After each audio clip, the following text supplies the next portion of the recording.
Good morning everyone, my name is Michelle. I hope you're doing well. Oh, it's frozen overnight. That must be cold. I think it's just above freezing now, but this little puddle here was frozen. It's a cold one. It's not too bad, it's nice and fresh. I like it like this. At least it deals with the mud a little bit. That was my wish the other day, if anybody watched me, when I was right down in the hollow bit there, in between the two kind of hills. It's very muddy. And I said, I'm sick of mud now. I'm sick of mud. So the wind changed direction, and now it's northerly. So it's colder, and it's frozen the mud. We've got a few days reprieve from it, I think. Anyway, you're not here for my weather updates, are you? Here to talk about true crime. People on this channel, watch this channel, are very dedicated to Summer Wells. So as long as Summer is on everybody's minds, she's certainly on mine. Like you guys, I check for updates every day, probably multiple times a day, just to see if there's been any developments, any news, any new searches, any new leads that are put out in the public domain. I'm exactly like you guys who do that as well, because it's almost 9 months now. There's been 3 official law enforcement searches, multiple other searches by other organisations or individuals. The law enforcement searches centre around those 3,000 acres or 4.6 square miles. They've homed in on specific locations of interest last week. It doesn't mean to say they haven't searched other places. The swimming hole's been searched, for example. It doesn't mean to say that they haven't followed up leads and gone and checked out things like Don's workplace. I am sure they have. But what is central to the law enforcement's kind of narrative is that Summer was last seen outside of her home. She was last seen outside of her home in the 100 block of Ben Hill Road, which is located in the Beech Creek community of Hawkins County. A family member reported her missing to the Hawkins County Sheriff's Office at approximately 6:30 Tuesday evening. So she made it home. She was alive and well. Sheriff Ronnie Lawson says that the boys were the last people to see her, though that was reported within 24 hours of Summer going missing, what the boys told him. We know that the boys now have been away from home for it's at least 7 months. Whatever those boys have seen, have heard, have been told, I think the care, the support, the therapy, and the questioning that's appropriate for child witnesses, if you want my guess, I think that has borne some fruit. What the boys have said though, whether it supports the narrative, the script that I believe Don invented for Candice and Grandma to follow, perhaps he knew they weren't good at following a script, perhaps that's why he controlled the narrative before he went to jail, and now he can't. Candice and Grandma are making a hash of it. So that leads me on to Grandma. Now, I've made a couple of videos last week about Grandma's statement to Ansley Daniel from WJHL. I've got the full interview on this channel, or at least what was released by WJHL. I've also got some additional snippets that Ansley Daniel put on her own Twitter feed. So I've spread those out across this channel and my other channel, Michelle Walks. Go and check out Michelle Walks if you're not subscribed. But Chris McDonough and Steve Johnson, you know, the statement analysis expert, analysed the note from Candice. Candice wouldn't appear on camera with Ansley Daniel, but she did write a note saying that she is cooperating with law enforcement. It was to contradict, for self-defence, against what Sheriff Lawson had said. And is the family still cooperating? I know you said, obviously no Dawn's there, but like the mother and all those other people, are they still cooperating? No, they're not cooperating right now. They have attorneys. Who to believe? Well, I don't trust that sheriff. I just don't trust him. Does that mean I believe Candice and Grandma though? No. No, don't trust them either. We don't know what the truth is. Yeah, so Steve and Chris analysed the little note.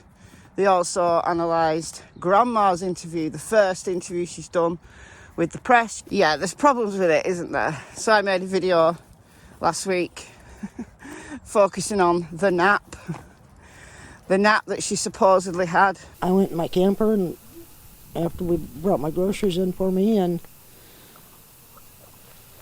the boys helped with that, and of course Summer, and I laid down and went to sleep. It contradicts what Candice said. Candice implied that they put the shopping away, and then she was just kind of doing bits and bobs around the house. She went to the front door, she saw Grandma sitting on the camper steps. Grandma wanted to repot some cacti. Summer went and helped. Summer wanted to go over to the house. Candice walked her over there after she'd washed her hands and got a piece of candy from Grandma. And then 2 minutes later, or was it 5 minutes later, was it 10 minutes later, was it 2 hours later, when Candice went to the house and realised Summer was missing. Team that with the boys, last seen her outside of the house. Team that with the TBI, saying she was last seen outside of her home, leads me to believe there's something wrong. There's something wrong with Candice's timeline. Too much time missing, doing laundry, all of that stuff, doesn't fill it in. I didn't agree with everything Steve and Chris said. I think analysing the note, I think that was too nitpicky for me. You see, we don't have examples of Candice's written intellect, if you will. I don't know what the right word would be there. So I don't set much store in analysing that note. It's only, 9-10 lines. Written quickly, under stress, no doubt, with the cameras watching her. But Grandma, yeah, she has cocked up. She's made a big mistake. And I think Steve and Chris are right when they said we're probably going to see now a defence of the script. Don can't defend it unless he gets a message out to the outside world, which I guess he can do, but it's only obviously hearsay. It's not from Don's own mouth, is it? It's not like somebody's going to be able to go to the jail and film him. So whatever comes out from Don, allegedly, I'm going to question, because we don't actually know whether Don said it or not. But is Candice going to come out and defend the script with the help perhaps of a media manager, some of her internet buddies?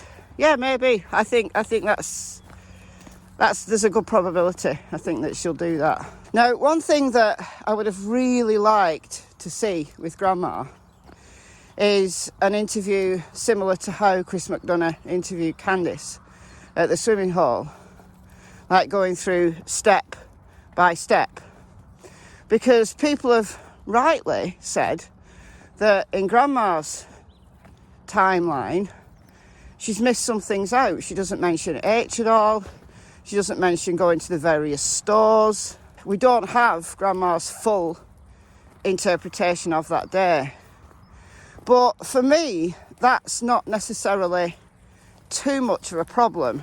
Bear with me here, guys. Bear with me. Don't just switch off thinking that I'm pro Wells, stroke Bly, stroke Hara. No, I'm not. I give everybody a fair shot. And I look at everything from different angles. Unlike what some people say in my comment section, I am not wedded to any one theory. I am not determined to make Don Schaefer Jr. guilty. He's just someone on my list. My list might be completely different than law enforcement list, who's got the full set of information to date. I only have the information that's out there in the public domain to theorise about, to make connections with. I've always said that Summer could have been taken by somebody else, not Don Schaefer Jr. He could be completely innocent. Could be someone like him who slipped under the radar. Or it could be my second theory, which used to be my first theory. That second theory could be the right one, and that's someone was sold. Either by a family member or by someone known to the family. And the family has some degree of knowledge about it. That's my second theory. It was my first theory for a long time. So people who come in my comment section and say, Michelle, you're wrong, someone was sold, well, you could well be right. Because I've analysed the sold theory to the minutiae of what we knew at the time when I was making those videos. Check back my videos from September. Go to my Summer Wells playlist and scroll down until you get to the ones from kind of September-ish. But up until making the Truth in the Hills series and looking at everything again, and go and check out the Truth in the Hills playlist where I went right back to the beginning. It was only then when I started to bring up the information that has been forgotten, the information about the footprints which has just been forgotten until recently, and other bits and pieces from the earliest days, I changed my mind. The sold theory by a family member or someone known to the family where the family has got perhaps some knowledge of it, went secondary. It could be what they're covering up. It could be why the script is so awry. Or it might not be. Because as well as looking at the evidence that supports a particular theory, I also think of all the reasons it can be refuted. You've got to do that. So no, I'm not wedded to any one theory. Someone in my comments said that Don Schaefer Jr. is going to be my nomadic trek. I know what they mean by that. But no. Go back and listen to my videos. Go back and listen to the words I've used. Don Schaefer Jr. is high up on my list. He's number one at the moment. Unless I hear information to the contrary, that he's got an ankle tag, that he's been accounted for. If I hear that information, then it'll go downwards on my list. There are other people on my list. Family members are high up there. The highest people up there are the family, apart from Schaefer Jr. RSOs, I've looked at them all around the area. I've gone through all the Rogersville SOs, I've gone through all the Sullivan County SOs. There are loads of them. Some of them, though, have not offended for many, many years. Don't know whether that matters or not. Maybe just mean they've not been caught for many, many years. But there's so many people who are SOs who are not on the register. So they haven't been caught yet. They're good at what they do. They're good at hiding. Yes, I'm aware of Frank Light. Yes, I'm aware of Randy Haas. I'm aware of all of these people. Looked at them all. Now, back to Grandma. Steve and Chris, rightly, looked very closely at what Grandma said about the swimming hole. That she said, oh yeah, someone went swimming at the horse stables, I think it was. Then we waited around for my prescription. Summer went swimming that day at the horse stables, I believe it was. A lot of people, not just Steve and Chris, a lot of people in my comments, in my Facebook group, have said that's a real red flag. Was Grandma even there? How come she doesn't know the name of the swimming hole that Summer was at?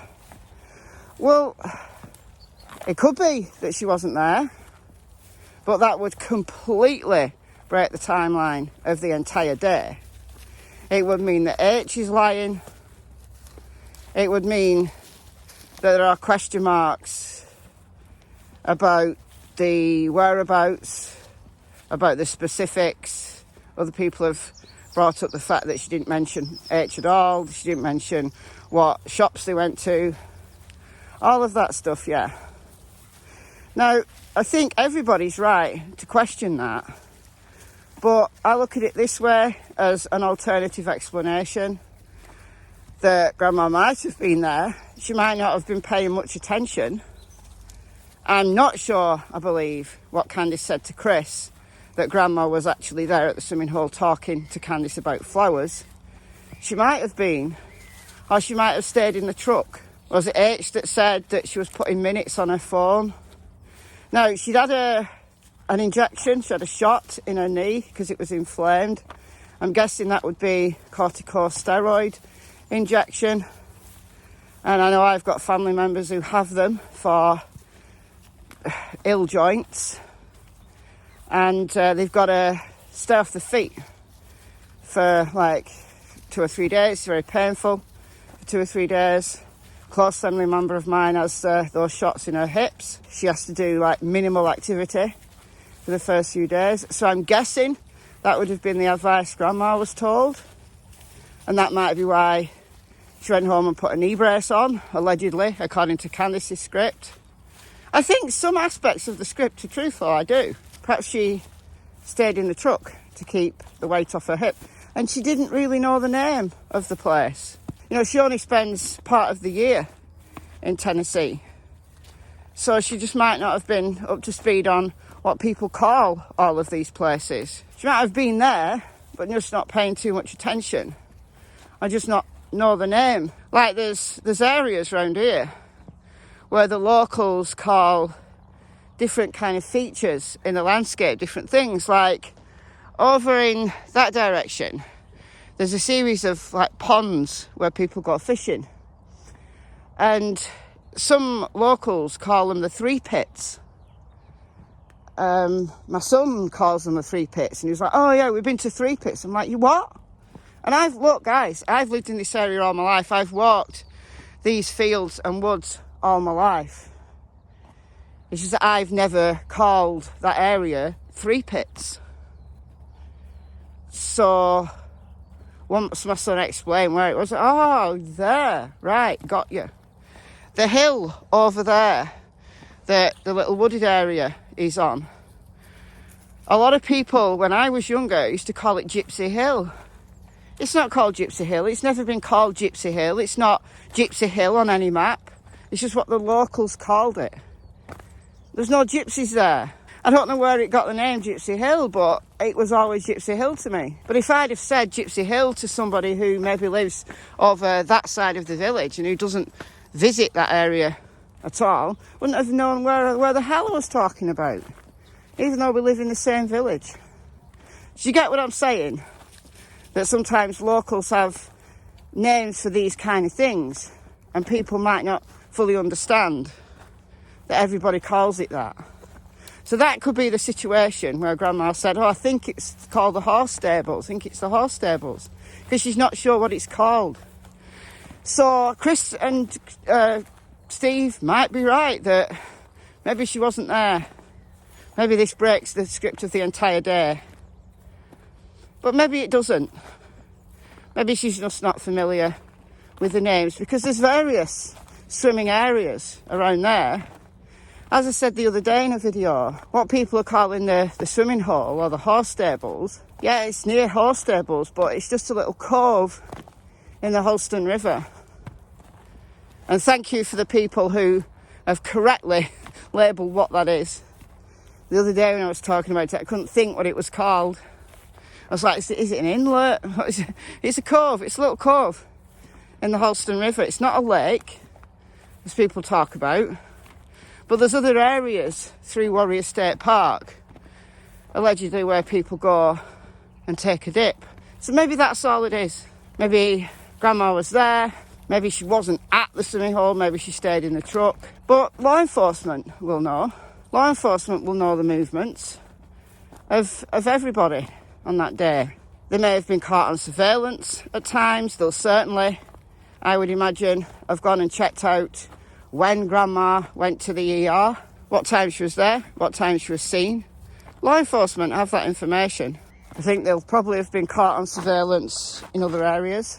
I did an episode of Crime Stories Sunday yesterday, episode 18, over on Michelle Walks. It's about an unsolved mystery of the death of someone called Alan Geel from 2014, so a recent case. And police were able to go into absolute detail, like forensic level detail, about his habits, his computer, and caught on CCTV across like 3 different towns as he was travelling to his final destination. What they don't know is what happened when he got onto the beach, where there's no surveillance, but they tracked him across 3 towns and knew exactly when he was there, what his route was, what buses he used. That's standard police work. It's dedicated police work. It takes time to look through all of those CCTVs. But if the TBI are as invested in Summer's case as Cornwall police were in Alan Giles' case, then they'll have a forensic level of detail by now that we just don't have access to in the public domain. I truly think this case will be solved. I think, like what happened in Classic and Sincere's case, legal names Orrin and Orson West, you know, people said nothing's going on, law enforcement are useless, it's been 14 months now and no news, and then all of a sudden, bam, arrests were made because they've been working, you know, working beyond anyone's imagination in private. They can't release information into the public. It compromises the integrity of the investigation on multiple levels. I think that's going to happen in Summer's case. Whether it's arresting members of the family or whether it's arresting someone else connected to the family maybe, remains to be seen. But where there's no body, where there's no proof of life or proof of death, you've got to remember that law enforcement have got to put together a watertight case. Took a year with Barry Morphew, 14 months for Classic and Sincere, 9 months, I think, for the Miliete case. So, yeah, be patient. But let me know what you think in the comments below. I've been Michelle. I hope you're well. I'll see you in the next video. It's goodbye from Miss Tillington and Miss Cassie Springer. Bye, guys.